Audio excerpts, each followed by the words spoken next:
And now we welcome to the stage for tonight's invocation, the Reverend C.T. Wright.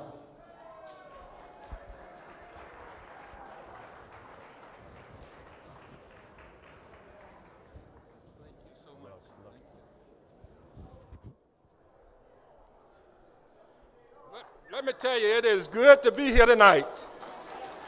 My brothers and my sisters, this is a rally, so we can just have a good time. We Republicans, we can do it tonight. Do you feel it, Republicans? Do you feel it? Do you feel it? I feel it tonight. First of all, giving honor to God, the maker of heaven and earth, to the greatest congressman in the world, our congressman, Congressman Frank. Give him another hand. He is number one. And to the greatest governor in the world, the greatest gentleman on television, the Honorable Governor Mike Huckabee. Give him another hand. Now may we bow our heads in prayer. Amazing grace, how sweet the sound that saved a wretch like me. I once was lost, but now I'm found. Was blind, but now I see.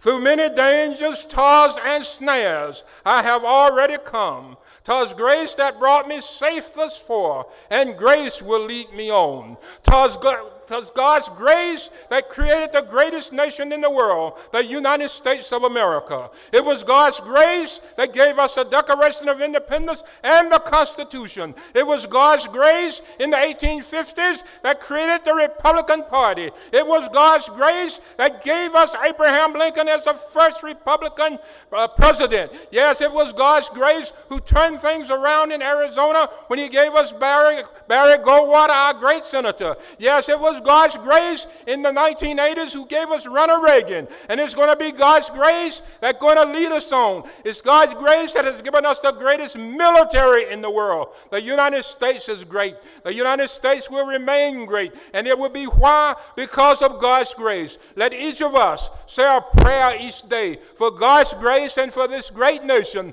the United States of America. Yes, it is God's grace that has brought us this far. And it is God's grace that will lead us on to victory, victory, victory, victory, victory, victory, victory. God bless you. Thank you. Amen.